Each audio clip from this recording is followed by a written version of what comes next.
ओम हं हनुमते नमः। आपका स्वागत है आपके अपने चैनल वास्तु गुरु में। आज के एपिसोड में मैं मंगलवार के व्रत का महात्म्य, मंगलवार व्रत की कथा और मंगलवार व्रत की विधि तीनों आपको बताने जा रहा हूँ। हनुमान जी एकमात्र चिरंजीवी देवता हैं जो कलयुग में साक्षात आपके सामने प्रकट होते हैं और आपकी रक्षा करते हैं। उन्हें माता सीता का आशीर्वाद प्राप्त है, प्रभु श्री राम जी का आशीर्वाद प्राप्त है। दुनिया श्री राम जी को भजती है और श्री राम जी हनुमान को याद करते हैं। एक बात और, जो हनुमान जी की भक्ति करता है, निष्ठा पूर्वक हनुमान जी की सेवा करता है, पूजा करता है, उसका कभी अनिष्ट नहीं होता, क्योंकि कलयुग में एकमात्र साक्षात देवता श्री हनुमान जी हैं। यदि आपने हमारे चैनल को अभी तक सब्सक्राइब नहीं किया है तो हमारे चैनल को सब्सक्राइब, लाइक और शेयर कीजिए। नोटिफिकेशन बेल ऑल ऑप्शन में जाकर के जरूर दबाइए एवं कमेंट बॉक्स में कमेंट अवश्य करिए, क्योंकि हमारा चैनल हर तरह के व्रत, पूजा विधि, अनुष्ठान, धार्मिक एवं पौराणिक कथाएं तथा वास्तु शास्त्र की सटीक जानकारी आपको देता है। हम आपको वही जानकारी देते हैं जो कि प्रामाणिक हो। आपके स्क्रीन पर आ रहे व्हाट्सएप नंबर पर आप अपने वास्तु शास्त्र से संबंधित किसी भी समस्या का समाधान भी कर सकते हैं। आइए जानते हैं मंगलवार के व्रत का महात्म्य।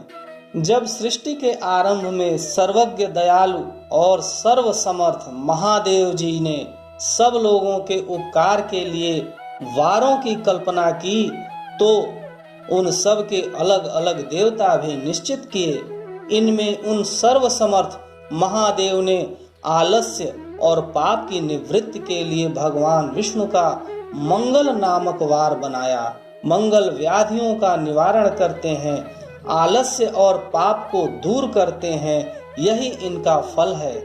देव पूजन की पद्धति से जो इनकी आराधना एवं पूजा करता है, उनके सब मनोरथ पूर्ण होते हैं। मंगलवार को रोगों की शांति के लिए काली आदि की पूजा करें तथा उड़द, मूंग एवं अरहर से युक्त अन्न से ब्राह्मणों को भोजन कराएं। ऐसा करने से वह आरोग्य आदि फल का भागी होता है। साधारणतया मंगलवार का व्रत करने में एक ही समय गेहूं और गुड़ का भोजन उत्तम कहा गया है, अर्थात आप इस व्रत में एक समय भोजन कर सकते हैं, जिसमें साधारण रूप से आप रोटी और गुड़ का भोजन कर सकते हैं। 21 सप्ताह तक मंगलवार का व्रत करने से उपासक मंगल के दोषों से निवृत्त हो जाता है, और यदि उसे रक्त विकार होता है तो वह दूर होकर उसके शरीर में बल की वृद्धि करता है। उसके सारे विघ्न दूर हो जाते हैं और वह राज सम्मान का भी लाभ प्राप्त करता है। मंगल के व्रती को उचित है कि वह लाल रंग के पुष्प देवता पर चढ़ाए और लाल वस्त्र ही धारण करे। मुख्य रूप से इस दिन हनुमान जी की पूजा करें। हनुमान जी का इन नामों से अवश्य पूजन करें।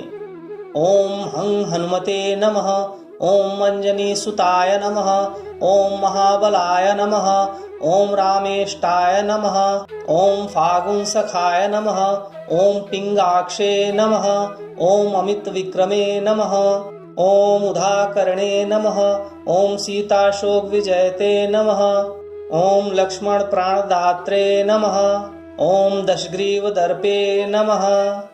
इन 11 नामों से हनुमान जी को याद करने के बाद यह श्लोक अवश्य पढ़ें। मनोजवम मारुततुल्यवेगं जितेन्द्रियं बुद्धिमतां वरिष्ठं वातात्मजं वानरयूथमुख्यं श्रीरामदूतं शरणं प्रपद्ये।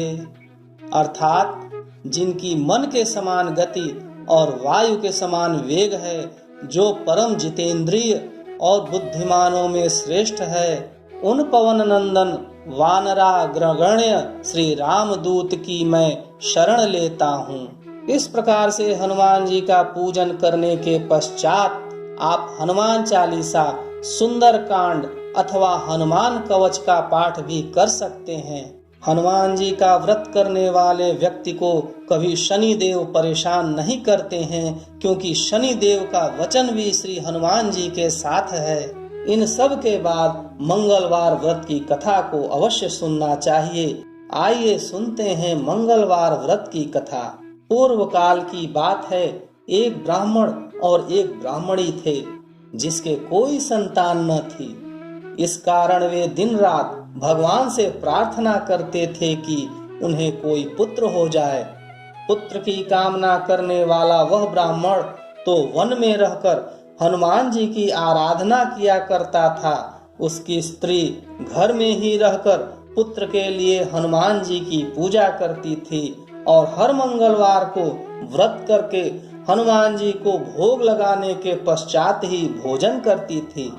परंतु एक दिन कोई ऐसा व्रत पड़ गया जिसमें ब्राह्मणी को भोजन नहीं बनाना था। इस कारण उसने न भोजन बनाया और न ही भोग लगाया, जिसके कारण वह कुछ खा पी भी न सकी। उसने मन में यह प्रण किया कि 6 दिन के बाद जब मंगलवार आएगा तब भोजन निश्चय करूंगी। वह 6 दिन तक लगातार व्रत कर गई। जब मंगलवार आया और ज्यों ही वह कुछ करने को उठी कि त्यों ही मूर्छा आ गई और वह अचेत होकर गिर पड़ी। उसी समय हनुमान जी ने ब्राह्मणी को दर्शन दे दिया और कहने लगे, हे ब्राह्मणी, तेरी पूजा सफल हुई। मैं तुझ पर प्रसन्न हूँ और तुझे यह सुंदर बालक देता हूँ जो हर समय तुम्हारी सेवा करेगा तथा जिसके कामों से तुझे सर्वदा यश मिलता रहेगा। ऐसा कहकर हनुमान जी ने एक खूब सुंदर पुत्र उसे प्रदान किया और अंतर्धान हो गए। ब्राह्मणी पुत्र पाकर अति प्रसन्न हो अपने काम में लग गई। उसी समय ब्राह्मण भी वन से पूजा करके आए और उन्होंने बालक को देखकर ब्राह्मणी से उसके विषय में पूछा कि यह बालक कौन है तथा किसका पुत्र है। ब्राह्मणी ने कहा, यह अपना ही पुत्र है। ब्राह्मण बहुत क्रुद्ध हुआ और स्त्री को उल्टा, पापिनी इत्यादि कहकर लांछित करने लगा। तब ब्राह्मणी ब्राह्मण को क्रोध करते देखकर समझाने लगी, परंतु वह नहीं समझा। उस बालक को अपने साथ वन में ले गया तथा धोखे से उसे कुएं में धक्का देकर गिरा दिया और घर चला आया। पुत्र मंगल को स्वामी के साथ न देखकर ब्राह्मणी पूछने लगी, मंगल कहाँ है? वह बोला, मैं क्या जानूं। परंतु माँ ने ज्यों ही मंगल कहकर आवाज दिया, त्यों ही मंगल एक तरफ से हंसता हुआ चला आया। इस प्रकार ब्राह्मण ने कई बार मंगल को मारना चाहा, परंतु वह बालक तो हनुमान जी का था, अतः हमेशा ही बचता रहा और ब्राह्मणी के आवाज देने पर वह बालक तुरंत उपस्थित हो जाता, जिससे वह ब्राह्मण अत्यंत आश्चर्य में पड़ा था। किसी समय वह ब्राह्मण सो रहा था कि रात्रि में उसे हनुमान जी ने दर्शन दिया और कहा कि हे ब्राह्मण देव, तुम अपनी स्त्री पर तथा बालक मंगल पर किसी भी प्रकार का संदेह मत करो। तुम्हारी स्त्री मेरी भक्ति बड़ी श्रद्धा से करती है, इसलिए मैंने उसे पुत्र दिया है। पश्चात नींद खुलने पर उस ब्राह्मण ने अपनी स्त्री से भला बुरा कहने के कारण क्षमा मांगा तथा पुत्र मंगल को बहुत प्यार किया और प्रसन्नता से हनुमान जी का पूजन करने लगा। इस प्रकार जो भी मनुष्य इस कथा को पढ़ता है, सुनता है या मंगलवार का व्रत करता है, उसके समस्त कष्ट हनुमान जी की कृपा से नष्ट हो जाते हैं और वह मनोवांछित फल पाता है।